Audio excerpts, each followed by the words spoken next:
Atlantic head softball coach Terry Hinzmann after a 9-5 win over Clarinda. Coach, your team hit the ball really well there tonight. What can you kind of say? What did you see tonight from your girls? Well, the biggest thing, if you're talking offensively, is I felt like our approach at the plate got better as the game wore on, and we were far more disciplined later in the game than what we were early on. We'd worked all week on that very same thing, trying to be disciplined, not hitting pitchers' pitches, but trying to get ourselves in situations where we could hit our pitch. And I thought the girls, we did a very good job of that from second time through the lineup on.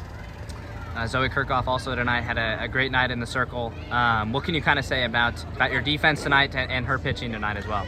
Well, I'll start with the defense. I thought defensively we played pretty well. We had I don't know if we had any errors or not in that mess back there. We made some pretty nice plays. None more evident than Jill realizing that the girl had turned the wrong way after first base and getting that big out at the end. But I thought we played well. But moving on to Zoe, what a gutty performance she had in the circle. Clarinda's a very good hitting team, and she kept them off balance with that drop ball in the rise.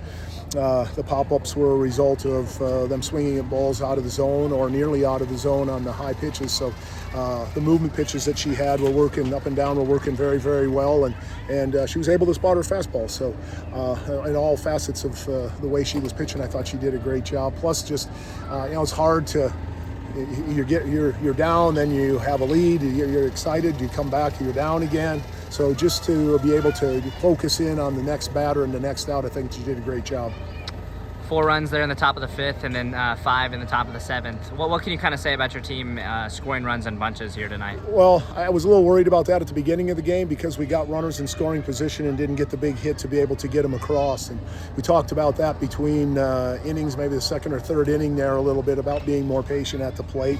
You're going to look at Zoe's home run and Lila's home run, which were obviously huge for them. And I thought both of them worked themselves into a good position to be able to see a pitch that they were going to be able to handle. But they were multi-run home runs, so we had runners on before them. Olivia Canoe starts off the inning with that base hit and stuff. She's got limited number of varsity at bats, and just big plays like that out of people who are just people who are in the lineup that aren't necessarily the 400 or 500 hitters that we have. Not a ton of Hawkeye 10 games left for you, and your team is also the regular season quickly coming to an end. Yeah. What can you kind of say? What do you want to see from your team as we move closer to the postseason? Well, as far as the conference games go, we just need to scratch up victories. That's the biggest thing. Just go in against teams. We've got Red Oak left. We've got St. Albert's left. I think that's it. I think that's the only ones that we have. But there's 4 games that are double headers. As far as the rest of the non-conference season, we tried to beef up the back half of our schedule a little bit, see some good pitching as we get closer and closer to regionals.